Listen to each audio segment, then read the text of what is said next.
Pero muchas gracias, buenos días y qué bueno que nos acompañan hoy. Hoy está con nosotros Nelson Tepedino, exalumno de este colegio, San Ignacio, doctor en filosofía, director del Centro de Investigaciones Teológico, del ITER, y además buen amigo. Profesor de la UMA. Profesor de la Universidad Monte Ávila, valga la cuña, también. Y de la Simón Bolívar. Profesor de Simón Bolívar. De filosofía. Profesor titular de la Simón Bolívar. Profesor titular de la filosofía. Y Ricardo Alberto Entequero, quiere decir. Tantos años. Es que me voy a apurar, a quien tanto quiero. Ricardo es abogado con especialización y maestría en Derecho de la Propiedad Intelectual. Además es el gran promotor de la propiedad intelectual en Venezuela. Y además también compadre por los dos lados y amigo, buen amigo. Fíjense, el tema de hoy es la inteligencia artificial. Me pasó una cosa muy rara con la convocatoria. Cuando le dije a los muchachos jóvenes por abajo de 25 años que vinieran a escuchar la inteligencia artificial, me decían, ¿qué tema tan aburrido? Ok. Cuando le digo a los mayores de 35 años que íbamos a hablar de este tema, ¿qué tema tan aburrido también? O sea, es decir, que en líneas generales el tema que yo pensaba que es un hit de taquilla, no es. Y creo que no es porque nosotros los viejos no lo entendemos, no lo valoramos o pensamos que es Google y hacer cartas y no vemos los riesgos y los beneficios. Claramente creo que no lo estamos entendiendo. Y los muchachos es una cosa normal, o sea, ¿para qué vamos a hablar del cepillo de dientes si todos los días me lavo los dientes? O sea, lo usan todos los días, o sea, ya no es novedad. Entonces, ¿qué me puedes explicar tú de un tema que ya yo lo sé mejor que tú? Hice dos tareas antes. Ustedes son los expertos, yo soy el moderador, que es una función bien simpática, ¿no? Hice la tarea y averigüé qué profesiones están en riesgo con la propiedad intelectual. Dice, profesiones fáciles de reemplazar. A continuación la lista, según la BBC. Matemáticos, raspado. Asesores financieros y contables, fuera. Analistas y diseñadores informáticos, raspado. Asesores fiscales, raspado. Abogados, raspado. Esa es la primera reflexión. Burócratas del sector judicial, gracias a Dios, raspado. Secretarios administrativos, raspado. Traductores, Saulón. Relacionistas públicos, raspado. Ingenieros, raspado. Profesiones difíciles de reemplazar por la inteligencia artificial. Dice la misma nota que seguramente la hizo la inteligencia artificial y la IA también. Okay. Afortunadamente no todo es malo. Hay profesiones en menos riesgo. Dice, enfermeros, médicos, terapeutas y consejeros. Podemos cambiar de carrera. Maestros, instructores y administradores escolares. Buena esta. Peluquero. Está difícil. Psicólogo, arquitecto, cosmetólogos, lógico. Operadores de maquinaria, menos mal. Atleta, aunque vi un partido ayer de robot de fútbol en China, una cosa patética, pero bueno, ya empezaron. Atletas. Trabajadores de la construcción. Cocineros y personal de servicio. Eso es gente, desde los griegos, han sido inamovibles, ¿no? Eso no hay chance. Mecánicos, albañiles, meseros, lavaplatos. Todavía no, Marina. Carpinteros y operadores metalúrgicos. O sea que esos se salvan todavía. Hay bastante. Hay bastante, sí. Pero nadie está estudiando eso. La humanidad tiene esperanza. Los músicos. No lo nombran. La plomería. Somos grandes preguntados. Los músicos. Los músicos. Somos grandes preguntados. Fíjense, hace poco estaba experimentando, este texto, y esta es la última tarea que hice, hace poco estaba experimentando con una de esas inteligencias artificiales generadoras de texto.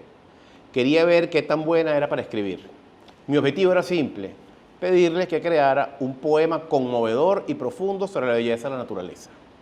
Pensé, esto va a ser pan comido para una IA. Leí las indicaciones, escribe un poema sobre la naturaleza que sea emotivo, con metáforas y que invite a la reflexión. La IA se puso a trabajar, al menos eso creí.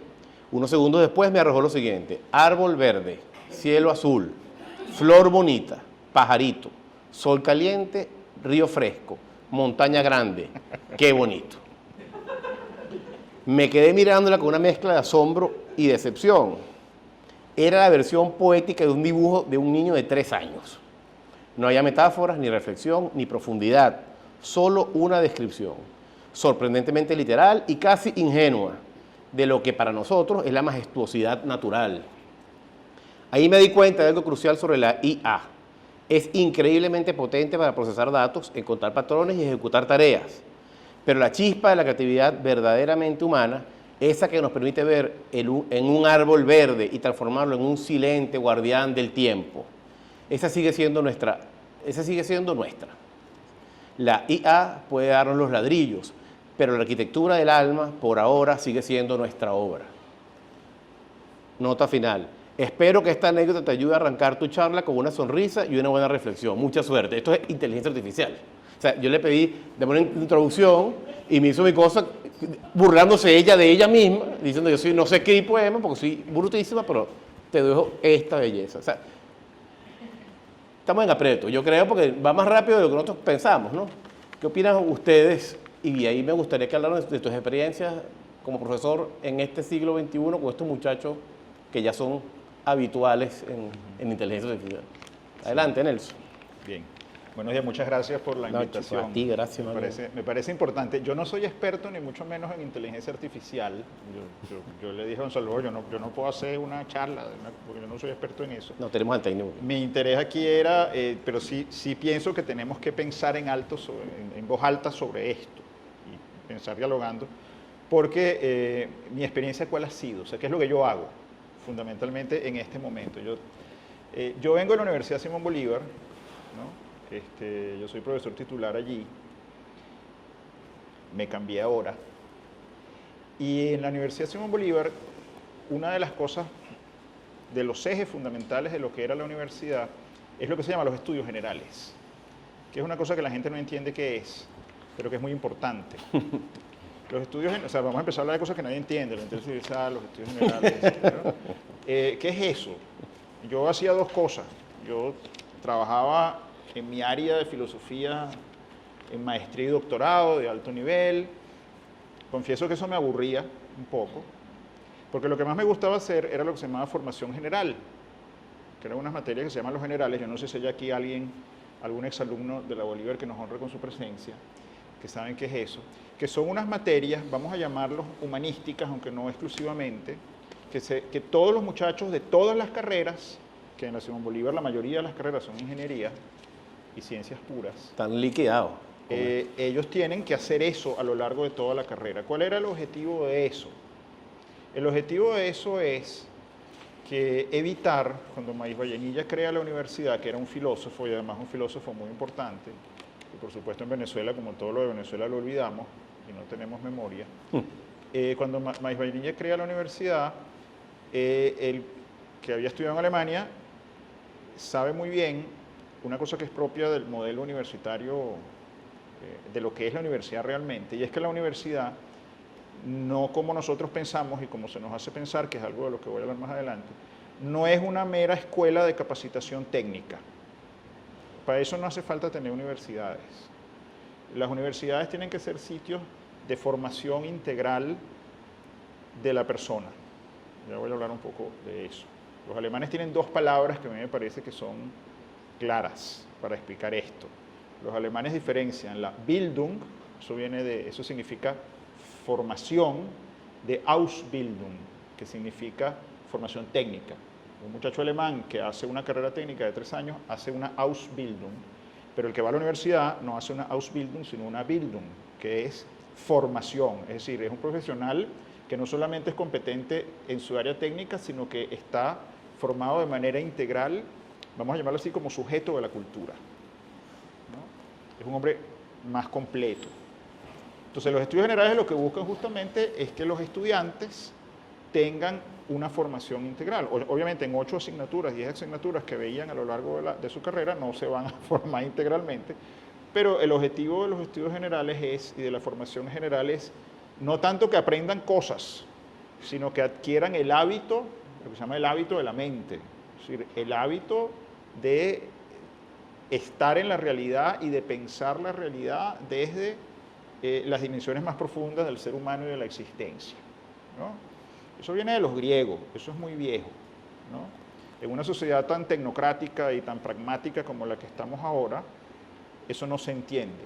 Yo recuerdo que costaba muchísimo formar a los profesores de la universidad que iban a dar estas asignaturas para que entendieran de qué se trataba, que no se trataba de dar tanto los contenidos, que eran importantes, sino de que los estudiantes adquirieran una cierta manera de ver el mundo.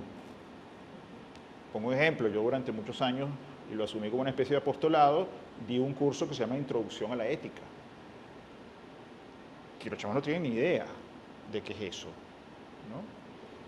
Entonces, esa es una oportunidad que tienen de adquirir eso, de darse cuenta de esa dimensión de la realidad. Eso ya era lo que yo hacía con más gusto, pero, digamos, el sujeto, digámoslo así, con el que yo trabajé durante muchos años, era un sujeto muy distinto del que voy a encontrar ahora. Yo te les voy a echar ese cuento, ¿no? La universidad, como ustedes saben, entró en una crisis muy grande. Bueno, poco a poco, a lo largo de muchos años, se nos obligó a irnos despidiendo. La Simón Bolívar, dices tú. Sí, vino la pandemia, ¿no? Vino toda esta catástrofe por la que tuvimos que pasar, y yo me mudo a universidad, y soy muy bien recibido en la Universidad Monte Ávila, que una de las características que tiene es que tienen esto, lo llaman de otra manera, es el core curriculum, se llama allá, es diferente como era en la Bolívar, porque como es una universidad muy pequeña, no puede ser como era en la Bolívar, que yo hacía mi propio programa y lo ofrecía, eran materias electivas, entonces cada profesor ofrecía lo que quería. Ahora hay un pensum fijo y uno da sus materias, pero hay una gran libertad para darla también. Y me reencuentro otra vez, después de todos estos años, con estudiantes. Y la UMA me pone a trabajar con un público con el que yo nunca había trabajado, que eran estudiantes del primer semestre. O sea, muchachitos, pues. Exactamente. Más que aquí en Venezuela tenemos lo que yo considero un problema, que es que los muchachos se gradúan demasiado jóvenes en el bachillerato. Se están graduando de 16, 17 Sí, años. hay dos problemas, del otro voy a hablar más adelante, que a mí me parece que es un horror. Entonces los muchachos, empiezo a trabajar con ellos. Yo no voy a hablar de lo que tiene que ver con la inteligencia artificial, sí. Y ahí se van a ver algunas cosas. Claro, yo entro y me encuentro con este nuevo sujeto, estos nuevos estudiantes, que son una generación que ya creció completamente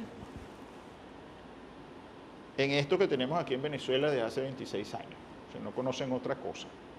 Que ya es una generación digital, que pasaron por la pandemia siendo muy jóvenes. Imagínense ustedes que a nosotros nos hubiera tocado pasar, yo no sé cuántos años fueron, 3 años. 3 años del bachillerato o del colegio encerrados en la casa. Eso es un horror para un muchacho, ¿no? Uno lo pasa y no se da cuenta. Pero para los muchachos 3 años son 3 años además muy importantes, porque es la etapa formativa. Entonces estos muchachos venían con este paquete, ¿no?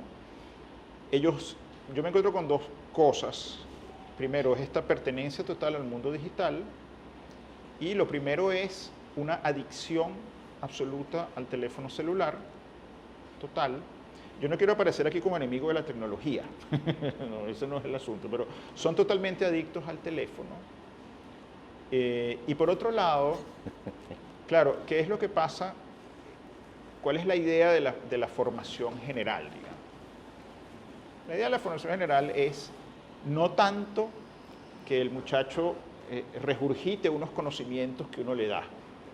La idea es que el muchacho aprenda a pensar, a investigar, ¿no? A hacer eso por su cuenta. Es decir, que haga el trabajo mental de apropiarse de la verdad y de ver las cosas y de pensarlas y de ver desde las distintas perspectivas.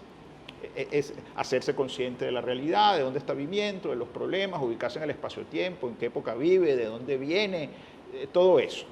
Esa es la idea. Entonces el trabajo es muy importante. Ahora, ¿qué pasa? No se les puede a estos muchachos mandar a hacer un trabajo a la casa. No se puede. Es particularmente serio. Yo estaba trabajando con muchachos he trabajado en administración y en comunicación social, más en comunicación social que en administración. Y uno dice, bueno, para una comunicación social es muy importante el trabajo de pensar, de investigar, de saber acceder a fuentes de información. Es decir, el trabajo de hacer un ensayo en casa. No me interesa tanto el resultado del ensayo Como el proceso. como el proceso del ensayo. Acá hay una serie de carencias muy grandes, no las puedo mencionar todas por razones de tiempo, que tienen que ver con la catástrofe educativa, hay una cantidad de fallas muy grandes. Pero vamos al tema que nos interesa. ¿Cuál es el tema que nos interesa? El problema de la inteligencia artificial. Ya nosotros, en el pasado, que no es muy lejano, pero que en términos tecnológicos es la prehistoria, lo que había era el buscador de Google.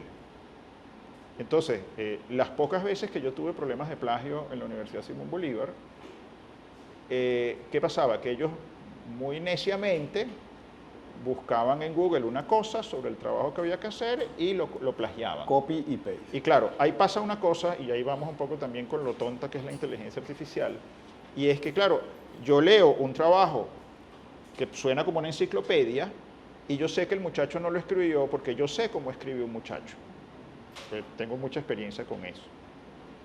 Entonces, además, uno googleaba, estamos en la prehistoria, uno googleaba y aparecía. Había una página que se llamaba Rincón del Vago, sí, ¿no? espectacular. Había varias. Y entonces yo llamaba al muchacho, le imprimía la cosa y le decía, mira, ¿qué es esto? Y el chamo pues tenía que admitir que se había plagiado el trabajo, se había raspado, ¿no? ¿Qué es lo que pasa ahora? Pasa algo similar pero más difícil. Y es lo siguiente, y es que los muchachos le piden los ensayos a la inteligencia artificial, y la inteligencia artificial, entre comillas, hace el ensayo. Lo cual no es verdad, porque la inteligencia artificial es bruta. La inteligencia artificial no es inteligente. Aquí hay un problema, aquí voy a hablar como filósofo, yo dije que no iba a ganar ninguna ponencia ni nada, pero la inteligencia artificial, por ejemplo, implica una cantidad de problemas filosóficos muy fuertes. El primero es el nombre. Yo creo que el nombre está mal puesto, porque eso, los dos, o sea, las dos palabras El conjunto. tienen una carga filosófica muy grande, digna de ser discutida y que nadie discute, por supuesto, que es inteligencia y que es artificial. No está nada claro qué es inteligencia. La inteligencia artificial que nosotros conocemos ahorita, no sé si voy a decir una burrada, pero la inteligencia artificial que conocemos ahorita es una cosa que tiene una capacidad de cálculo impresionante, manejando también una enorme cantidad de datos que ahora la Internet y las tecnologías han permitido que se recojan. Y lo que hace es procesar esa enorme cantidad de datos. Y hay muchos tipos de inteligencia artificial. No es lo mismo lo que yo estoy diciendo ahorita, que es esta especie de buscador sofisticado, a, por ejemplo, la inteligencia artificial que es capaz de hacer diagnósticos médicos con una precisión enorme. Claro. No es lo mismo. Son dos cosas completamente distintas. Pero sí es la misma. Sí. O sea, al final. Sí, son tipos, pero digamos, el mismo principio, pero son cosas diferentes. Entonces, ¿qué pasa? Que, bueno, la inteligencia artificial no es inteligente. No voy a entrar en ese debate. O sea, inteligencia no es igual a capacidad de cálculo. No es así. No, son dos cosas completamente distintas. No me voy a meter en el problema filosófico de qué es la inteligencia, ¿no? Pero el hecho es que la inteligencia, como no es inteligente, ¿qué hace? Recoge una enorme cantidad de datos, más o menos de palabras que suenan igual, y monta una cosa que llama ensayo, que también tiene un cierto estilo repetitivo, monótono y muchas veces equivocado, ¿no? Y entonces los muchachos presentan aquello.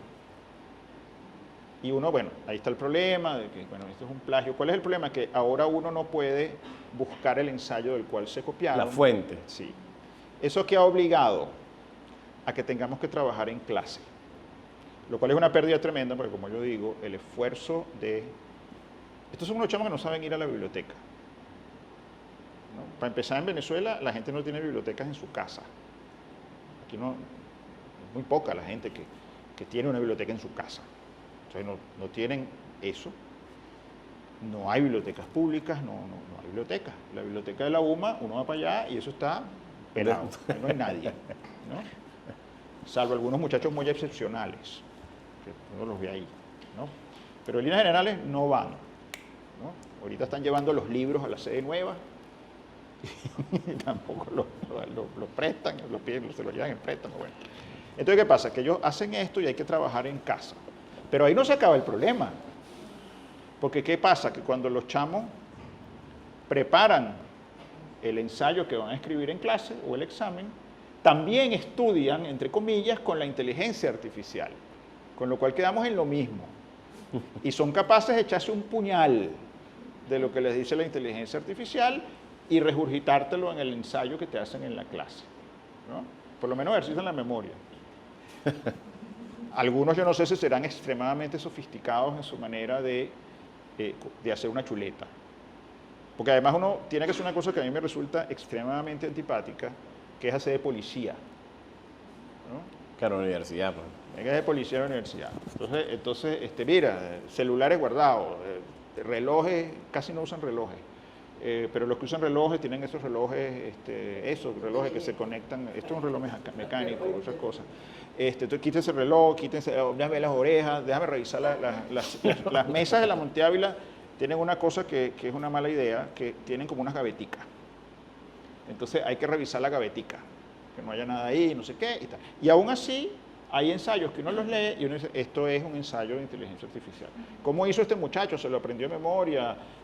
Es un tipo que tiene unas habilidades chuleteras extraordinarias, más allá, no sé, pero esto está copiado. Ahora, tú no le puedes decir porque ya tú no tienes manera de ir al Rincón del Vago y bajar el ensayo. Claro, pero ahí te voy a interrumpir, Nelson. Y quería hablar con Ricardo de ese tema. O sea, fíjate que entramos en el tema del plagio y estamos viendo como lo malo de la inteligencia artificial. O sea, ¿cómo le entras tú el tema desde el tema de propiedad intelectual? Pues, ¿no?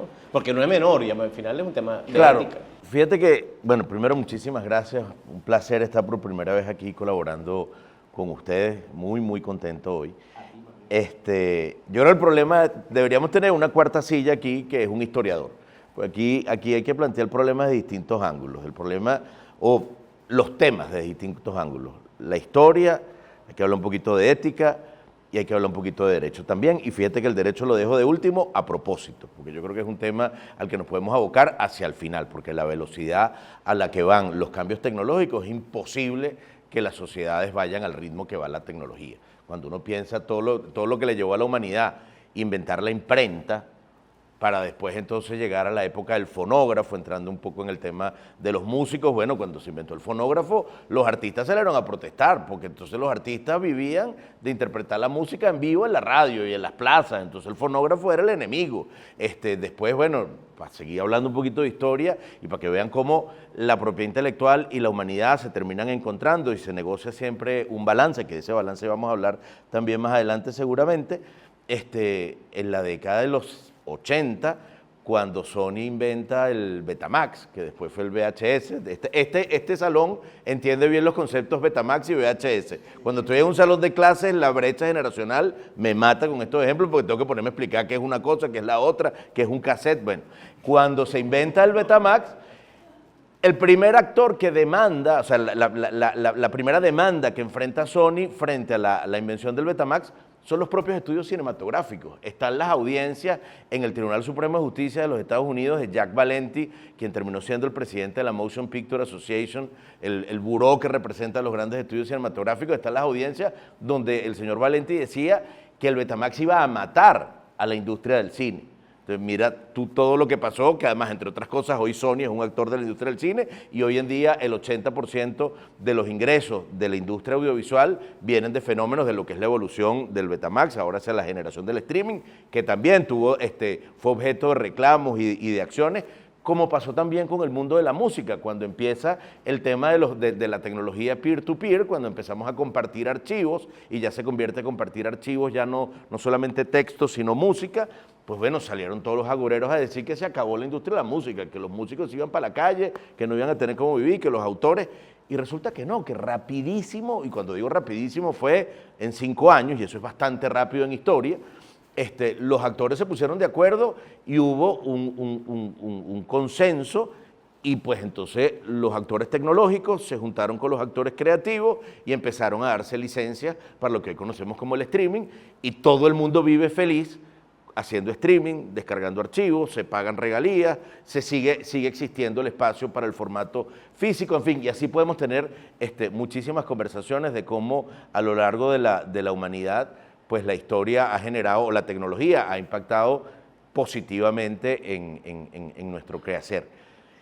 Creo que la conversación da para verla también desde muchos ángulos, porque, como les decía, el derecho, esto no lo podemos debatir directamente solamente con hablar de derecho, porque se queda muy corto, porque el ángulo pasa por entender también, y ahí sí me preocupa, o sea, me preocupa mucho la ligereza con la que los jóvenes pueden despachar el tema, y me preocupa mucho la capacidad de respuesta que los más adultos tengamos de entender lo que está pasando y de adaptarnos, porque de que la inteligencia, más allá de que por supuesto, como filósofo no seré yo quien discuta a Nelson lo que es inteligente, lo que es inteligencia y lo que no es inteligencia, yo sí creo que los modelos de inteligencia artificial están avanzando a unas velocidades importantes. Entonces lo que tenemos es que empezar a adaptarnos, a ver cómo mejoramos nosotros nuestro proceso de comprensión de los modelos de inteligencia artificial. Después vamos a hablar de cómo están siendo alimentados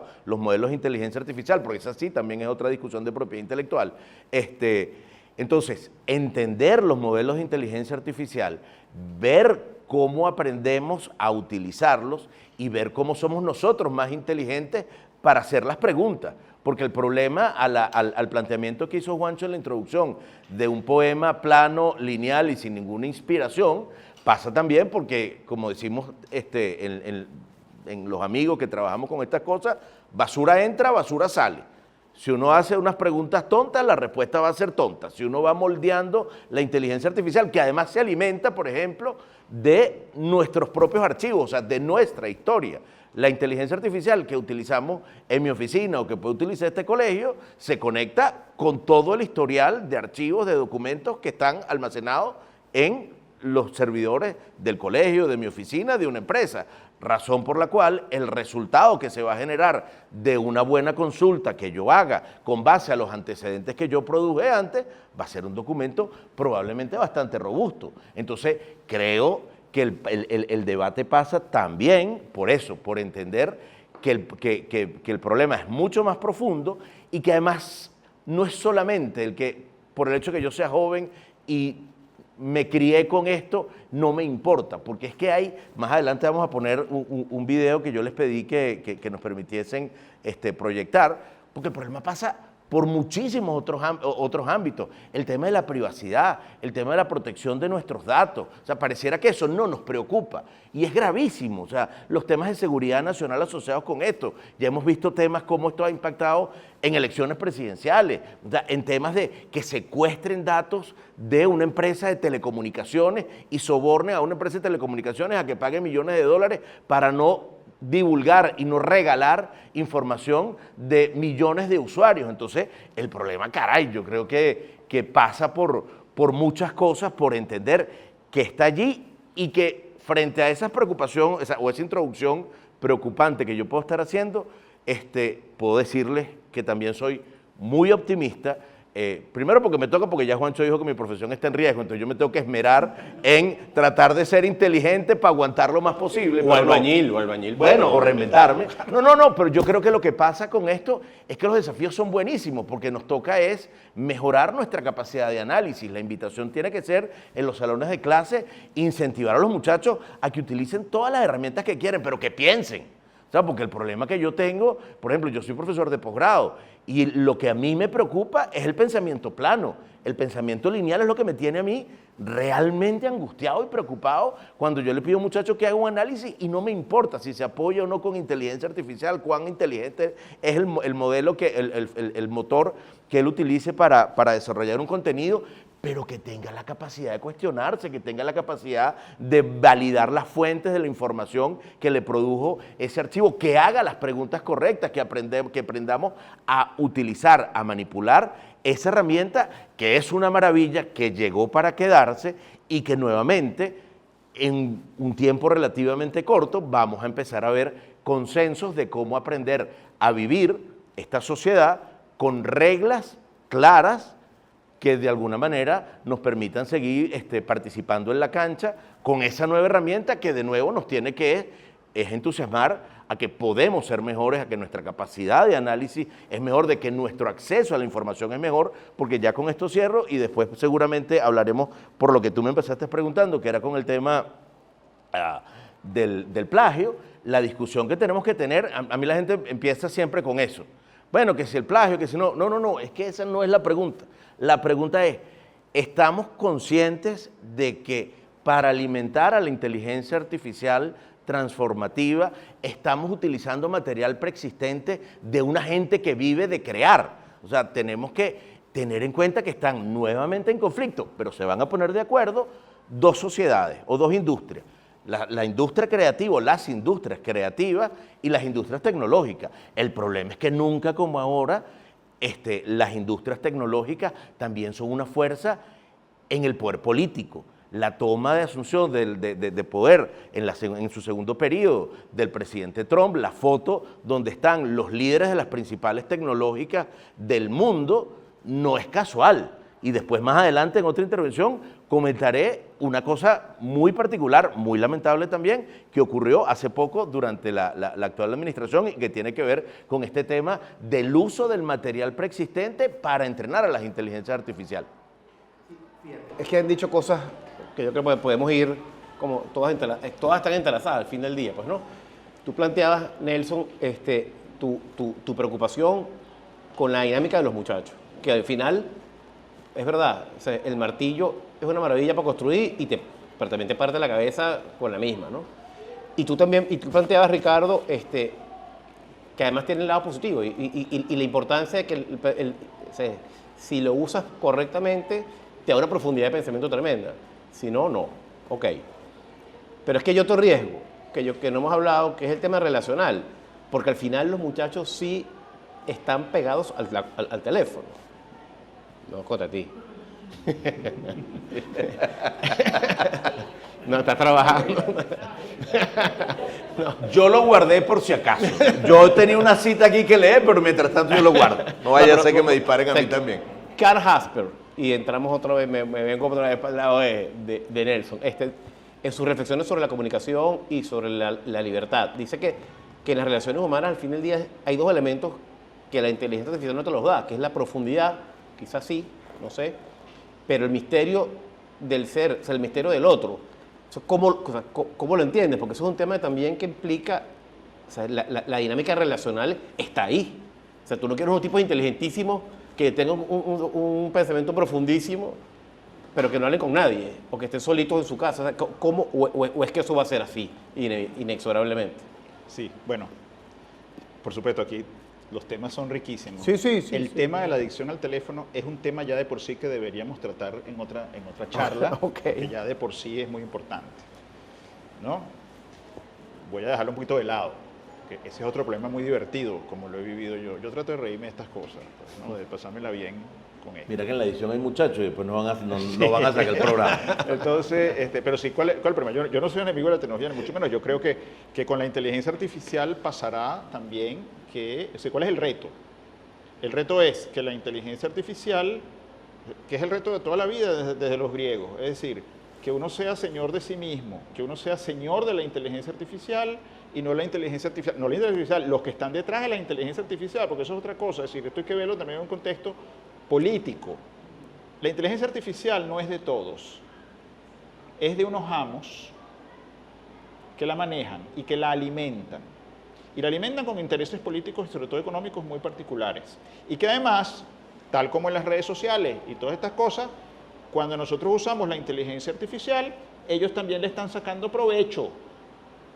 Ellos te cobran la inteligencia artificial, pero deberían pagarnos, porque nosotros somos los que les estamos dando los datos a ellos, ¿no? Entonces hay un contexto, o sea, esto no es una cosa neutra de cayó el cielo, no. Aquí hay un contexto político del que vale la pena mucho hablar también. Es que todo esto da para... Tercer programa. Sí. Yo quisiera hacer una... Sí, pero al final. Pero Al final. con respecto a lo... Sí, pero es que al final, porque es que si no... Sí, Pero entonces... es que, claro, Sí, entonces digamos, el problema que yo veo en el caso concreto mío de la educación general de muchachos muy jóvenes es no la inteligencia artificial, sino, pues eso es muy cómico, yo estaba leyendo ayer, por ejemplo, cosas que se dijeron cuando se inventó la radio, unas cosas como apocalípticas, cuando apareció el televisor, cuando apareció el libro electrónico, ni se acabó la radio, ni se acabó la televisión, ni se acabaron los libros, ¿no? Eso es verdad. El problema no es tanto eso, sino el terreno donde cae esto. Y ahí es donde está, me parece a mí, el verdadero problema. ¿Cuál es el problema? Obviamente, la inteligencia artificial hay que aprender a usarla, los muchachos tienen que aprender a usarla, eso es obvio. Yo no puedo llegar y decir, señores, cero inteligencia artificial, saquen su pluma de ganso y su pergamino que vamos a dar clase, porque yo soy tradicionalista, que lo soy, ¿no?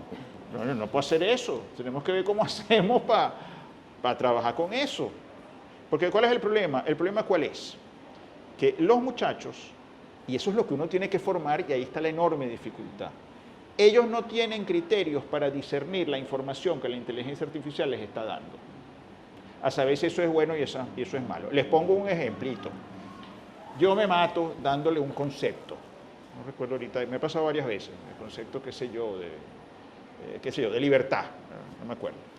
Y yo les doy un concepto de libertad filosóficamente muy elaborado, que toma en cuenta toda una reflexión milenaria de la filosofía y la teología sobre ese concepto, me tomo la molestia, se los anoto en clase, les digo, anoten que yo no pregunto sino lo que yo doy aquí, porque esa es otra, el problema de que vengan a clase, de que no se salgan, ese es otro tema, el problema de la cortesía básica del estudiante, eso se perdió, yo no sé qué pasó con eso. Entonces, bueno. Eso no es problema de la inteligencia artificial. No, vengan, copien eso ahí, copien, oigan, este es el concepto. Y yo les digo además, ¿qué va para el examen? Lo que yo dije en clase. El que estuvo en clase y tomó apunto ya sabe qué es lo que va para el examen y qué es lo que va a preguntar. Aquí, el que raspa aquí porque es gafo, ¿no? Y entonces llega el examen, pregunta, concepto libertad. Y me sale un concepto rarísimo que además estaba malo. Igualito en varios estudiantes. No fue que se copiaron ni nada. Entonces llego yo, déjame ver. Voy a preguntarle a la inteligencia artificial qué es libertad. ¡Pah! Me sale el concepto de los estudiantes. Malo, raspado. Y entonces llego yo y entonces todo sorprendido. Y yo le digo, mire, porque ustedes son gafos. Yo les di el concepto aquí en la clase. Le dediqué 2 horas a explicárselo. Se los puse en el pizarrón. Le dije que lo copiaran. Si se querían caletrar algo, caletréanse eso. No, ustedes se caletrean el de la inteligencia artificial, que está malo. ¿No? ¿Por qué? Porque no tienen criterios, que es lo que uno tiene que tratar de formar, y se vuelve enormemente difícil formarlo, porque no tienen, como se dice ahora, las competencias básicas no se las dieron aquí, en el colegio. En el de al lado, en el liceo público, no se lo dieron. No saben, no tienen cómo. Entonces el problema no es la inteligencia artificial, sino que para tú, es igual que un carro. O sea, tú agarras un chamo de 14 años y le das el carro, olvídate, lo va a chocar.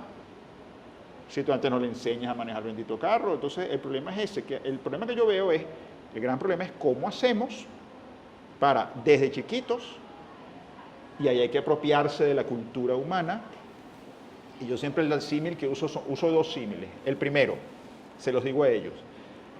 ¿Hay uno aquí que es deportista de alta competencia? Sí, profe, yo hago tal cosa. Ok. ¿Tú pondrías a un avatar a entrenar por ti? Entonces tú que eres triatleta y quieres ganar el triatlón, si tú pones un avatar tuyo a entrenar por ti, ¿vas a ganar el triatlón? No, profe, no. Bueno, aquí es exactamente lo mismo. Si tú no te quemas las cejas estudiando, leyendo, pensando, aunque saques 15, no me importa, aunque saques 10, no importa. Eso es tuyo y es fruto de tu esfuerzo. Y lo importante no es lo que pusiste en el papel, sino el esfuerzo que tú hiciste que hizo que ese cerebro tuyo generara una sinapsis y tú adquirieras unas capacidades y una visión del mundo y una manera de ver las cosas, que es lo que a mí me interesa, ¿no? Ahora, si tú pones al avatar, a la inteligencia artificial, a que te haga el trabajo, tú no vas a adquirir eso.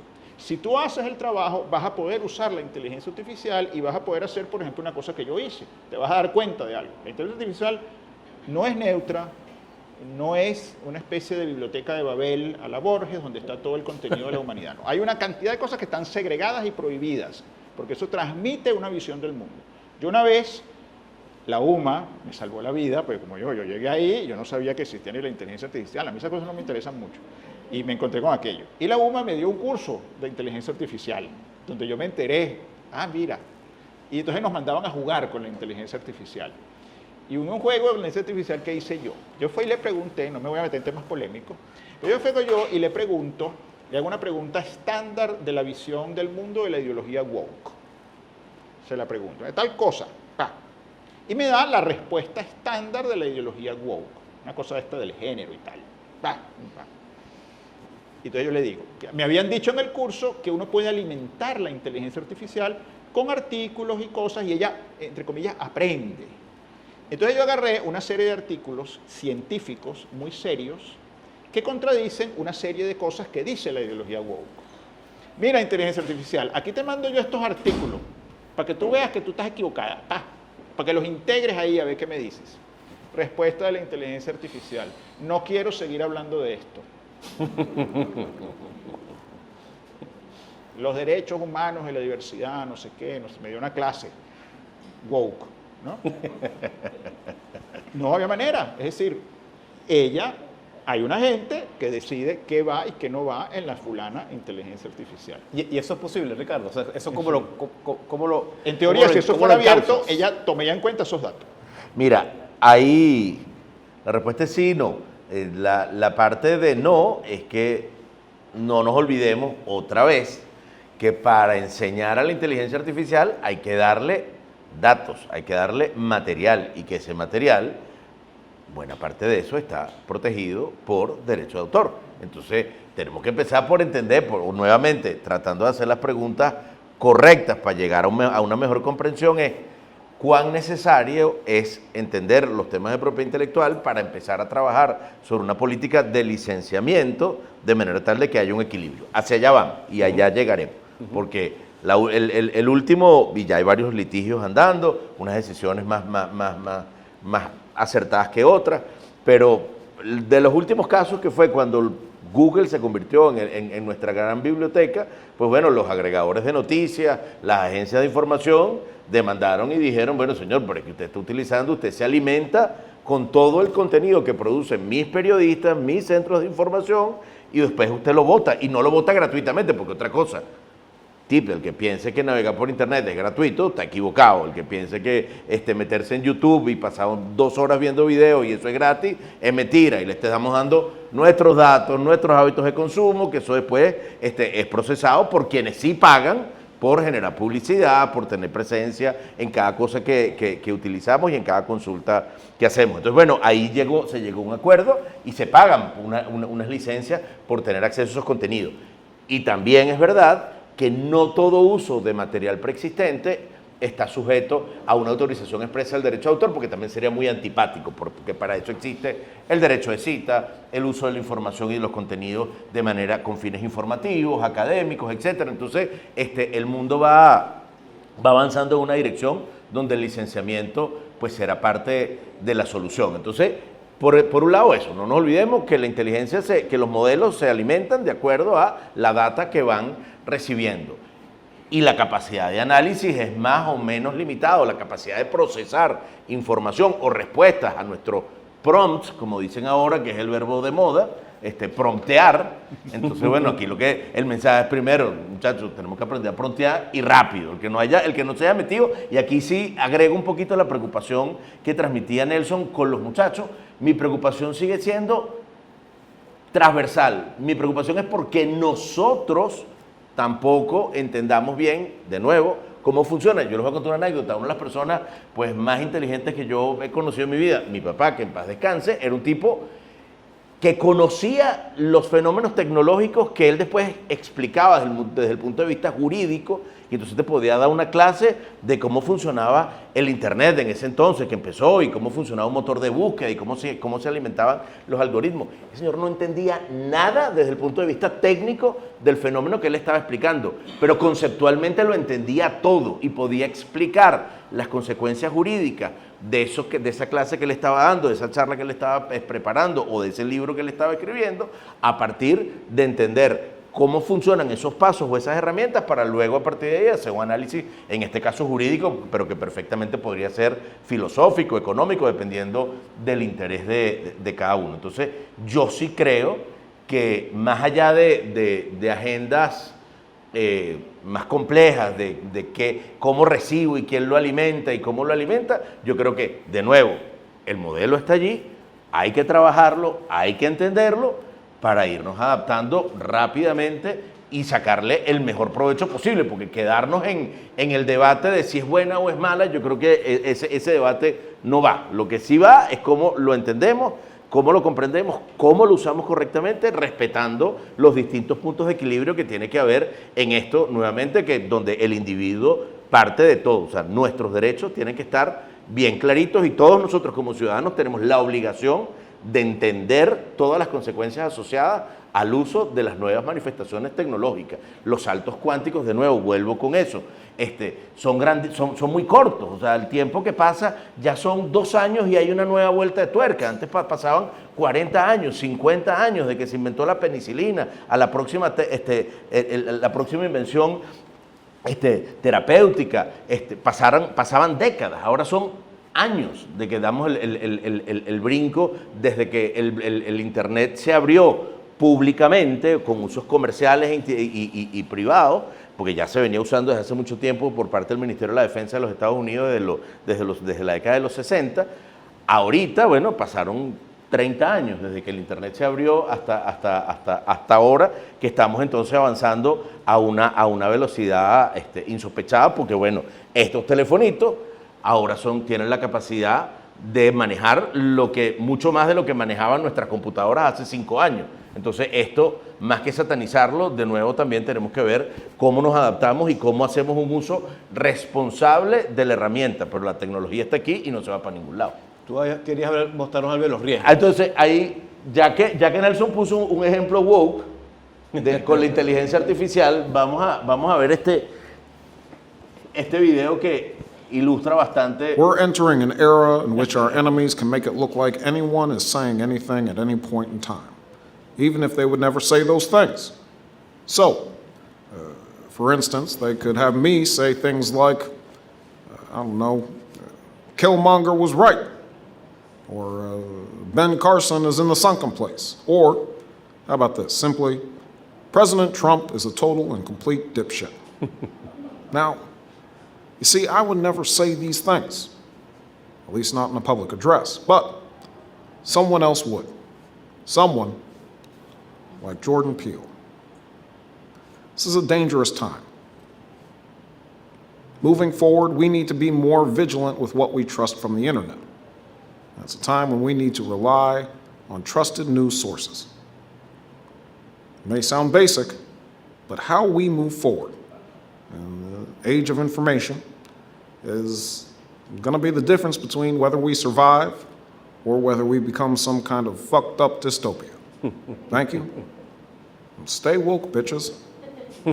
Entonces, cuando hablamos de la inteligencia artificial con los jóvenes, a mí mi preocupación pasa por nosotros también con el uso de las redes sociales, de entender cómo funcionan, de entender que nosotros tenemos derecho a filtrar lo que queremos recibir y no, que nosotros podemos levantar nuestro propio perfil para recibir el contenido que más o menos nosotros queremos recibir, más allá de que hay publicidad, y si no, eso no existiera. Entonces, bueno, también uno tiene la posibilidad de bloquear ciertos contenidos publicitarios, pero si uno le da las llaves de la casa a la tecnología, pues bueno, se van a meter. Cada quien con su agenda, con buenas, con malas intenciones, comerciales o no, políticas o no, pero de nuevo, esto hay que entenderlo, y este video es en el 2017, ahí estábamos hablando estábamos en la era de la sociedad de la información, o sea, el tema de la inteligencia artificial todavía no se había abierto públicamente como hasta ahorita, pero este video tiene vigencia en el 2017 como ahora en el 2025, que de nuevo hay que hacer un uso responsable y sobre todo consciente de la tecnología. Nelson, ¿qué opinas? Sí, bueno. Estoy Procesando. Estoy procesando.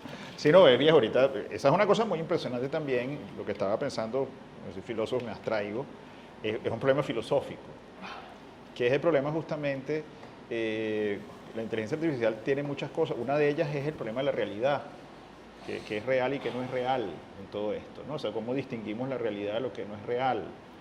Pero eso que no es real también tiene un efecto en la realidad real, ¿no? Sí, entonces, esos son problemas filosóficos muy, muy complejos.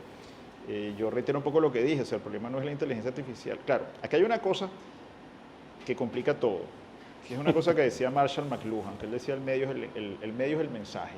Claro. Y si hay algo con lo cual se está cumpliendo eso, es aquí, con lo que estamos sucediendo ahorita con la inteligencia artificial y con los teléfonos y estas cosas, ¿no? Que es lo siguiente. Por ejemplo, yo oí un neurocientífico alemán, lamentablemente no tengo el nombre de él ahora en este momento, un tipo que es una autoridad en el estudio de la formación del cerebro en niños y adolescentes. Y él decía estas cosas. Esto va a sonar enemigo de la tecnología, pero pero que esté muy atento con lo que está sucediendo. Y es lo siguiente, él decía lo siguiente, él decía, miren, no le den teléfonos celulares a los niños, ni tabletas, ni computadoras, ni nada de eso, hasta los 16 años. Preferiblemente hasta los 18, por cómo son las dinámicas de conformación del cerebro en los niños. ¿Por qué? Porque hasta los 25 años eso está formándose. Si usted quiere, esa es una edad para que los niños estén en la realidad. Decía San Agustín, creo que era San Agustín que lo decía, que el mal es estar sobre sí, viéndose a sí mismo, volteado sobre sí mismo, curvado sobre sí mismo. No recuerdo ahorita la expresión latina. Y estamos así, ¿no? Es decir, no estamos abiertos a la realidad. Eso es un problema. Y este señor decía además, los padres que le dan a los niños entre 0 y 6 años teléfonos celulares, tabletas y computadoras de 0 a 6 años, hay que quitarles la patria potestad. Y lo decía en serio. ¿Por qué? Porque desde el punto de vista de la conformación del cerebro, someter a un niño de esa edad a la hiperestimulación de la pantalla, independientemente de lo que vea, Si sea Barney. eso no importa. Puede ver a Barney, eso no tiene nada. Puede ver a Barney. Barney tenía una agenda. Lo que sea. Woke. Lo que sea. Cuidado. Someter al niño a esas hiperestimulaciones es lo mismo que si usted agarra al nené, le amarra los pies para que no aprenda a caminar. Entonces, la cosa, digamos, en el sentido de que ya la inteligencia artificial, ya los teléfonos celulares, de alguna manera, independientemente de los contenidos que nos transmitan, nos cambian, para bien y para mal, no quiero parecer apocalíptico, es ya un tema de por sí. Un tema de por sí. Y con respecto a esto, también es cierto que estas cosas no son tan nuevas como parece. Son quizá mucho más masivas en su impacto. Pero todos recordarán la anécdota, ¿cómo es que se llamaba aquel famoso director de cine? Ahorita no tengo el nombre en la memoria, que transmite por radio, yo no sé si... Orson Welles. Orson Transmite, hace una radionovela. Y no estamos hablando de hiperrealidad, una radionovela de la Guerra de los Mundos de H.G. Wells, y la gente se lo cree, y creen que los extraterrestres están llegando y que el mundo se va a acabar. Se suicidan, todo ese rollo. ¿No? Es Sí, decir, sí, sí. ya esto pasó, digamos, ¿no? Ya esto ha pasado. El problema de cómo distinguir el mensaje mediado con la realidad. Yo quisiera, antes de darle la palabra a la gente, que es parte, hay un señor ya pidió la palabra. Varias veces. Varias veces. También darle, a ver, ¿sabes? Evidentemente, como concluyendo lo que ustedes han dicho, es una realidad. Artificial o no, está. Segundo, tiene una cantidad de desventajas y de limitaciones. Tiene una cantidad de ventajas y de beneficios. ¿Cómo concluyes tú esta charla hoy aquí? O sea, ¿qué quieres dejar dicho para toda esta audiencia? Igual tú, Ricardo. Sí, sí, sí. Bueno, mi gran preocupación no es la inteligencia artificial. Es la brutalidad natural. Mi gran preocupación es la inteligencia natural, en el sentido de que para poder manejar la inteligencia artificial hay que hacer lo que se ha hecho desde la época de los griegos. Que los griegos concibieron ellos concibían la vida humana completa como paideia, como formación de sí mismo. Formación intelectual, formación moral, formación incluso física. O sea, la tarea de la vida era la formación de sí mismo. Me puedo meter en una perspectiva más teológica, no me voy a meter, porque en definitiva la vida tiene que ver con la vida eterna. ¿No? Si quieres Entonces, digamos, éntrale. la vida implica que uno se tiene que formar a sí mismo en la realidad, en cómo adquirir el hábito de la verdad en la relación con la realidad. Si eso se tiene, yo soy señor de lo que me pongan por delante. La radio, la televisión, los periódicos, Twitter, la inteligencia artificial, Los marcianos, lo que sea. venga. Sí. Porque yo soy señor de mí mismo. Y eso es lo que, lamentablemente, es para otra tertulia. No, Yo van puedo 4. Ser, yo puedo ser invitado permanente. ya. Este, Te van a quitar el trabajo, Juan. sí, es decir, eso tiene que ver con el problema de cómo nosotros logramos, dejamos de ver la educación como mera capacitación técnica, pragmática y utilitarista. De eso no hablé, pero esa es la mentalidad que tienen los muchachos. Sí, totalmente. Y no la tienen porque sean ellos, porque se la enseñaron sus papás y el ambiente en el que están.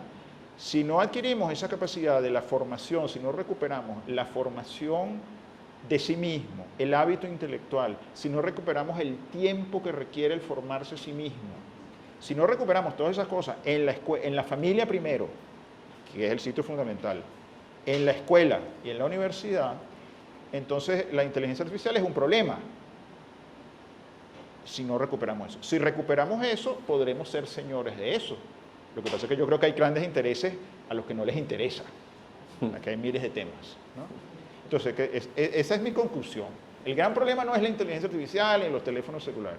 El gran problema es la formación, la paideia, no solo de los niños y adolescentes, de todos nosotros. Esa me parece que es el gran problema. Sí, yo creo que iría en la misma línea que Nelson. ¿Cómo se llamaba el libro? Ya que tú usaste a la audiencia porque nos ayudara.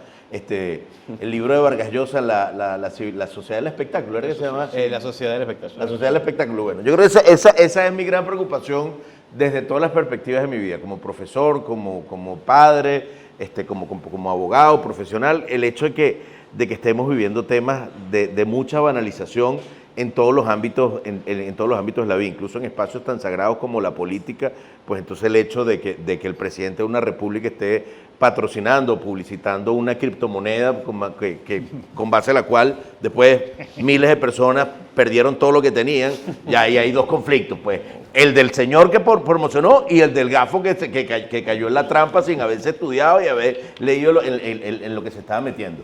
Pero bueno, eso es coincidente con lo que decía Nelson, o sea, la banalización en todo está haciendo que nos estemos limitando en nuestra capacidad de autocrítica, de revisar, de analizar lo que estamos haciendo, y de nuevo yo creo que son momentos, pero, ahí hago un pero, son momentos históricos que tenemos que verlos desde la perspectiva también del optimismo, en la medida que todos hagamos el trabajo, que espacios como este se multipliquen por mucho, que estas conversaciones se tengan con más frecuencia de las que se tienen, porque es un privilegio también vivir en estos tiempos donde la innovación está dándonos unas herramientas maravillosas, a pasos agigantados, solucionando problemas a la humanidad de maneras extraordinarias y propiciando también que la creatividad siga floreciendo, porque no hay que banalizar el hecho de que el autotune, por ejemplo, que le guste la música, sea terrible y entonces cualquiera cante. Bueno, pero ahí está la herramienta y siguen habiendo quienes cantan bien, quienes van para conciertos y meten 50,000 personas y ahí van y le echan pichón. Entonces, el tema de cómo nos está ayudando también la tecnología, hay que agradecerlo. Creo que vamos hacia puntos de encuentro. En el camino vamos a tener unos cuantos conflictos, pero vamos a encontrar un consenso entre lo que es el gigante o los gigantes de las industrias tecnológicas y la sociedad como tal y las industrias creativas. Creo que son tiempos positivos, pero hay que trabajar y hay que ponerse las pilas. Bueno, yo creo que por mi edad soy el menos artificial de los que pueden estar aquí. 83 añitos que gracias a Dios me han permitido llegar hasta aquí tranquilo y aprovechar la inteligencia artificial. Voy a ponerles un ejemplo. En agosto del año pasado, mi nieta, que está aquí,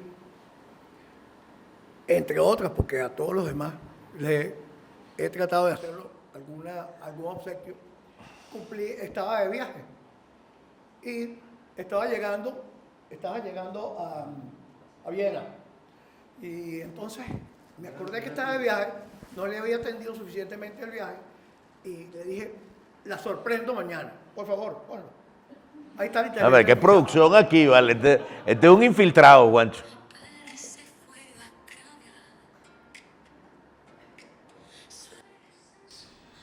Gracias. Bueno, ahí tiene.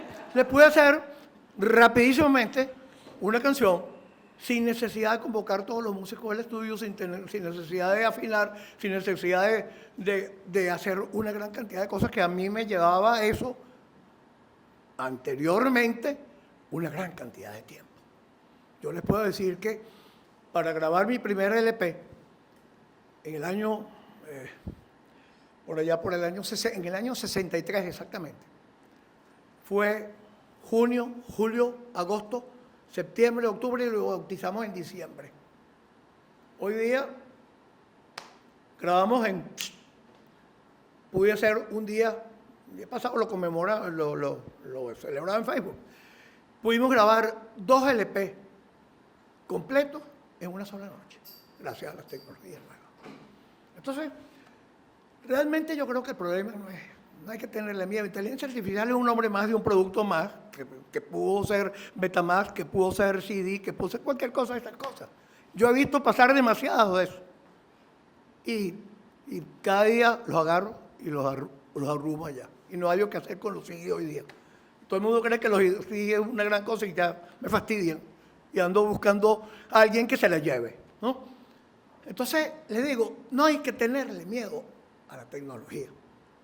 No hay que tener ningún miedo. Simplemente hay que estar preparado. Esto que ustedes acaban de escuchar es inteligencia artificial, pero ojo, como decía antes que era muy bien, necesitas que tú lo programes, porque puedes hacer una porquería o puedes hacer una cosa magnífica. Si tú le alimentas bien y tú le das herramientas, puedes hacer hasta un cuarteto. Tú tienes que decirle cómo lo quieres. Tú tienes que darle herramientas y mientras más herramientas les das, mejor funciona. Y no es artificial. Entonces, yo creo que no hay... Primero, dos cositas. Primero, reflexión esa. No hay que tenerle miedo a la tecnología. Hay que aprovecharlo. La segunda cosa, y cierro con esto, fue el uso, es el uso de esas herramientas en las clases. Yo soy profesor del Conservatorio de Música Simón Bolívar. Los chavos nuestros se caracterizan por ser muy avispados desde muy chiquitos. Y desde muy chiquitos no le tengo miedo a usar la tecnología. Yo les pido a los jóvenes en mis clases que tengan el celular abierto. Y los emplazo. De repente estoy hablando, el día pasado estábamos montando una obra de Hindemith y de repente llegué y le dije, porque estaba contando, esta obra la compuso Hindemith entre 1922 y 1925. Y de repente dije, ¿qué pasó ese año? ¿Qué pasaba en 1925? Busque ahí. Entonces lo pongo a trabajar. Es decir, que utilicen las herramientas. Pues el problema nuestro no son las herramientas. Hay una cantidad de personas que trabajan en mejorar las herramientas. El problema está que somos muy flojos y no trabajamos todos en enseñar a usar las herramientas para lo que deben ser usadas. Muy bien. Y yo no sé si te pasa, perdón un momentico, que para uno como profesor es un desafío todo este tema, porque cuando tienes al muchacho con la computadora abierta ahí, o el teléfono, lo que sea, y uno está hablando, a mí a veces me da miedo, porque voy a hacer alguna referencia a algo y digo, caray, me van a corregir, me van a levantar la mano y me van a decir, eso no fue lo que dijo el tribunal, no sé dónde. Es un desafío también para uno. No sé si te pasa, pues, pero a mí No, me pasa, digamos. me da miedito. Es que eso ya es un, Me da miedito. ya es un tema de por sí, porque aquí volvemos a otra tertulia, La quinta. que es el problema ético. Claro. Pero claro, cuento brevemente una anécdota. Voy a sacar el teléfono porque voy a leer una cosa. La cosa Permiso. fue tan desesperante, es decir, desesperante en el sentido de que estaban todos los estudiantes con el techo. Yo pensaba que era conmigo, decía, ese que es un desastre, pero después hablando con todos los colegas, todos estaban en lo mismo. Los muchachos no guardan el teléfono, están todo el tiempo viendo el teléfono, no le prestan atención a la clase. Sí, porque no están siempre en Son clase. completamente adictos. Y entonces yo opté en un momento por la cosa radical. De ahora en adelante, a partir de la clase que viene, los teléfonos los van a dejar en una caja que voy a poner a la entrada de la clase. La que se armó fue de padre y señor mío. La facultad me apoyó, pero bueno, igual fue un desastre. Entonces, claro, ¿qué pasa? Que si haces eso te enguerrillas con los estudiantes. ¿Por qué? Porque son adictos. Son adictos. Entonces, claro, ¿cuál es el problema? Ok, vamos a llegar a un acuerdo, vamos a usar los teléfonos porque hay que usarlos. Para empezar, en Venezuela no hay libros. Entonces, vamos a leer el Principito en clase. Pero no lo puedes comprar, no lo consigues, vamos a leerlo, yo se los di y tal. hay que leerlo con el teléfono. El problema ético. No están leyendo el Principito. Están viendo cualquier cantidad de cosas, están conversando entre ellos, que es otra cosa muy sorprendente. Están conversando entre ellos por WhatsApp, Sí, claro. ¿no? ¿Para dónde vamos después? Entonces todo eso es un grave problema porque incluso aunque porque es eso, es verdad, hay que usar la herramienta, sobre todo en Venezuela. Si esto fuera la Venezuela petrolera, yo mando a sacar fotocopia del Principito para todo el mundo y me guardan el teléfono, todo con el Principito. Propiedad intelectual. Que me contrataron para esto. Todo el mundo con su Principito. Y no pasa nada. Pero no, tienes que tener el Principito electrónico porque nadie lo consigue, no lo vende, las fotocopias son muy caras. Todo el mundo con su Principito en el teléfono, ¿no? Pero tú estás creyendo que está el Principito y no está el Principito, están conversando entre ellos. Ahí hay un problema que tiene que ver con un cierto problema ético del estudiante que es muy complicado. Por ejemplo, cuando nosotros estudiábamos en la prehistoria, yo no recuerdo haberme parado nunca, ni aquí en el colegio, ni en la universidad, para ir al baño durante la hora de clase. Para eso estaba el recreo. Y a uno no le pasaba por la cabeza ni remotamente pararse para ir para el baño. A ti te debe haber pasado. Eso es una entradera y salidera para el baño. Yo le dije a los muchachos, señores, vayan para el urólogo. Ustedes tienen un problema. No, ellos tranquilamente entran y salen de la clase. Yo no sé de dónde viene eso, dónde falló la cosa, cuál es el problema. No entienden que estar con un teléfono en clase es un problema de cortesía hacia el profesor o hacia sus propios compañeros que estén haciendo una exposición. No lo entienden. Es decir, hay un problema digno de ser estudiado, que es el problema como de una ética básica de las relaciones humanas y de las relaciones académicas que ellos no tienen. Andrea. No, yo quería hacer como un comentario y dejarlo a la reflexión de las dos personas que nos están ilustrando hoy. O sea, yo creo que la sociedad siempre ha tenido rechazo a los grandes cambios. Para mí la inteligencia artificial no es comparable con el CD, es con el fuego. O sea, es a nivel tan macro como que nos va a cambiar la vida, como la invención, o sea, como que el humano descubriera cómo hacer fuego. ¿Por qué? Porque al final no es una herramienta que tú puedes o no usar. Va a llegar un momento donde va a ser una herramienta donde tienes que decir cómo la vas a usar. Y ahí, frente a todo esto, siempre está el dilema ético. Y para mí, pensar que la inteligencia artificial puede suplantar a la inteligencia natural es tan con poco sentido como pensar que en efecto la puede reemplazar. O sea, el que piensa que yo puedo dejarle el celular que escriba lo que yo quiero decir está tan mal como el que se asusta porque eso va a pasar. Porque al final del día yo estoy perdiendo entonces la confianza en lo que para mí es tan básico como con las dimensiones de la persona humana que no va a tener la inteligencia artificial.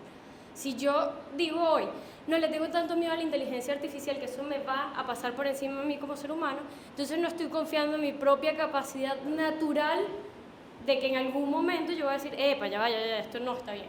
Y yo sé que eso es un poco loco porque estoy confiando netamente en la persona humana, pero al mismo tiempo eso es a lo que realmente la vida nos ha llamado, confiar entre nosotros como seres humanos. Y quien creó la inteligencia artificial es un ser humano. O sea, al final del día sí hay unos intereses económicos, pero para mí el problema no es en sí mismo la herramienta. El fuego fue increíble, pero yo puedo utilizar el fuego para quemar una escuela o lo puedo utilizar para prender la cocina. O sea, al final del día es cómo nosotros día a día lo que le enseñamos a la gente sí es hacer mejor los prompts, porque definitivamente yo creo que ese es el problema. La gente no sabe usar la inteligencia artificial y sí podrían escribir un ensayo perfecto si hacen el prompt bueno, es verdad. Señor. Pero el problema en el fondo es cómo utilizamos la inteligencia artificial para enseñarle a la gente las herramientas básicas de la vida humana. O sea, entender, como decía el profesor, que la universidad, que el colegio, que la familia, lo que tiene que enseñar no es precisamente lo que, como yo llamaría la inteligencia artificial, que es el conocimiento artificial, porque eso es conocimiento, no es inteligencia. Entonces, ¿cómo le enseño yo, usando esta herramienta, a los mocositos más mocositos, como Alejandro, mi hijo, que tiene que ser un ser con inteligencia, voluntad y razón, y que eso lo tiene que usar para la inteligencia artificial, para el poder, para todo lo que se utilice en la vida. Vamos a hacer las Bueno, preguntas completas. ¿ah? Del padre Eloy y luego Trilce y luego cerramos, Ok, porque ok, por ok. el tiempo. Ok. Yo muy brevemente, una anécdota que le comentaba a Juancho antes de comenzar esto. Yo llevo 18 años siendo profesor de metafísica en la Escuela de Filosofía de la UCAP y justo esta semana me encontré con un informe de lectura que solicité a los alumnos. Brillante el informe de lectura, con gusto lo leí y al final veo una nota que dice: este informe fue elaborado con ayuda de la inteligencia artificial, ateniéndome a las normas que la UCAP ha establecido al respecto, con lo cual me pareció honesto Claro, intelectualmente. Claro. Cuando fui a la clase, conflictué el ambiente con ese informe y me dijo el alumno: es que yo no entendí nada de lo que hay ahí. Ese es el problema. Y dos cosas, de consideraciones más éticas. A mí, de cara a lo humano, me preocupa lo que llamamos en filosofía la ibris, la desmesura de lo humano. Porque como dice José Antonio Marina, un filósofo español, la misma inteligencia que creó la música de cámaras también creó la cámara de gas. Y tercero, una consideración utópica. Estaría de acuerdo con la inteligencia artificial siempre que contribuya con el fortalecimiento del alcance del bienestar de los pueblos y que desaparezca la guerra como modo de resolver los conflictos. Gracias, Eloy. Trilce. Bueno, ciertamente sí opino como tú que decías que la inteligencia artificial llegó para quedarse, pero sí me preocupa cuando hablas de que, bueno, tiene que haber reglas para su uso, pero ¿quién pone esas reglas? Y una cosa es una regla y otra cosa es una norma. Entonces, se están trabajando sobre normas universales para el uso de esa herramienta. Dependiendo del lugar donde lo uses, variarán esas normas. Y la otra cosa que me preocupa es que la inteligencia artificial no es democrática, no es para todo el mundo. No es democrática. Sí, no es para todo el mundo, no todo el mundo tiene acceso para la inteligencia artificial. Entonces, Que también es un temazo. Un temazo, sí. Sí, claro, no pero sé, eso aplica a la tecnología en A general. todo. eso, A la lo medicina, dejo todo ahí ello. para ver qué... Ok, entonces ahora sí cerramos. Ajá. Ustedes intervienen y cerramos ya por ¿Quieres tiempo. tú? ¿Quieres? Tú. Bueno, brevemente, sí, no sé cómo es tu nombre. Andrea. Andrea, tú tienes toda la razón, porque claro, ahí el problema es ese, que es que, ¿qué está pasando ahorita? Y después fue muy interesante lo que tú comentas. ¿Qué está pasando ahorita? Está pasando una cosa que, como dije, nada de esto es nuevo en realidad. Los tecnólogos que hacen estas cosas tienen una metafísica espontánea, llamémoslo así, y nos hacen creer que todos tenemos una metafísica espontánea, ¿no? Pero los tecnólogos nos hacen creer, ellos, que no saben nada de filosofía, nos hacen creer que la inteligencia artificial es una especie de cosa, es como la inteligencia humana, pero en una máquina. Pero en realidad no es inteligencia humana. Por eso decía que el gran problema es la pregunta: ¿qué es inteligencia? No es otra cosa. Pero estamos usando una cosa que ya hemos hecho. Una tecnología disruptiva, novedosa, la usamos ¿para qué? Para interpretar al ser humano como si el ser humano fuera una inteligencia no artificial, digámoslo así. Pero eso no es verdad, son cosas completamente distintas. Ya, por ejemplo, en el siglo XVIII, yo no sé si es en Suiza o en Austria, hay un museo donde uno puede ver unos muñecos bellísimos, que son como unos animatrónicos que se mueven exquisitamente, unos muñecos, y es un puro mecanismo de relojería. Porque en esa época, como se había desarrollado la mecánica, de la manera en la que se desarrolló esta mecánica tan fina de la relojería, que es la mecánica que lleva, por ejemplo, a Pascal a hacer la primera calculadora, que es mecánica, no es electrónica, es una cosa con engranaje. Empiezan entonces los filósofos a pensar al ser humano como si fuera una máquina muy complicada. Y el ser humano no es una máquina muy complicada. Uno puede creer que una vena es una tubería, pero no lo es. Eso es un órgano que funciona de manera completamente distinta a una tubería. Entonces, tienes totalmente la razón en eso. Y luego el problema del ensayo, muy interesante, no es solo el problema de la honestidad. ¿Cuál es el problema? Que no hay que confundir conocimiento con información, saber con información. Cuando uno lee a Aristóteles, a Santo Tomás, a Zubiri, a René Girard, a quien sea, autores duros, difíciles, el proceso de la lectura de eso en sí mismo es un proceso que forma el pensamiento. El placer de la lectura o la dificultad de la lectura es lo que forma el pensamiento. Eso es insustituible. Por eso es un grave error que el estudiante le mande a hacer el ensayo. No es solo un problema ético, que lo es, aunque te diga que se adoptó a las normas de la UCAP. No, eso no es el problema. El problema es que si tú no te lees el libro, si tú no sufres el conocimiento y no disfrutas el conocimiento, tú no lo vas a adquirir, ni vas a adquirir la capacidad de tú hacer lo mismo. Es lo que yo decía antes, es como pretender un deportista que quiera que un avatar nade por él o corra por él, no tiene ningún sentido. Y ahí es donde está el problema. Ese es el problema. No si es también, que si me lo copié, que si me eso es por supuesto. Pero eso vale lo mismo para un plagio vulgar y silvestre, que es que el estudiante no entienda, es como un atleta que no entienda que él tiene que entrenar. Él. Sí, Messi no es Messi en PlayStation. Messi no es Messi en PlayStation. Sí. Por eso es que yo digo, insisto, que el problema no es tecnológico, el problema no está en la tecnología, el problema es humano, el problema es de nosotros, el problema es, sí, es verdad, ¿se están arreglando, la inteligencia artificial va a ser arreglada? Sí, está siendo arreglada. ¿Nos vamos a equivocar en el camino? Nos vamos a equivocar en el camino. Pero el cómo lo utilizamos ya empieza a ser un problema ético que ahí empieza también a ser responsabilidad de nosotros, no del legislador, no del político, no del funcionario administrativo, sino de nosotros. Igual pasa con el tema de la propiedad intelectual. Si uno no entiende, no respeta y no valora el trabajo de otro, la música de otro, la pintura de otro, entonces, bueno, jamás va a pretender, no pretendamos entonces que no utilice la inteligencia artificial en vez de estudiar. O sea, tenemos que volver a los principios, pues aquí estas cosas nos enseñan siempre que uno tiene que volverse a los fundamentos, a los valores, a trabajar sobre tener esas conversaciones y no quedarnos pegados en el tema de que si la inteligencia artificial es mala o buena. Otra cosa, como decía por ahí el maestro y decías tú por allá, hay cosas en tecnología que simplemente son modas, tampoco nos volvamos locos, pues, o sea, no es que el mundo se va a acabar mañana. O sea, hace 4 años, si tú no estabas hablando de NFTs, eras un tarado, no estabas en nada. Si tú no estabas dando clases de NFT, eras un bobo. Bueno, hoy ya nadie habla de NFT, ya pasó. NPI. Hace 15 años, claro, hace 15 años la gente hablaba de Second Life y los avatares y tal, y no sé qué, y hace 4 años era el metaverso, y si no hablaba de metaverso era un inútil. No, ya está, ya pasó. Se quedó ahí como una conversación, una evolución en la tecnología que nos está llevando a otras cosas. Pero de nuevo hay que rescatar los valores, los principios y la esencia de lo humano en todas estas conversaciones. Nelson, Ricardo, muchas gracias. Gracias a ustedes. Señores, gracias.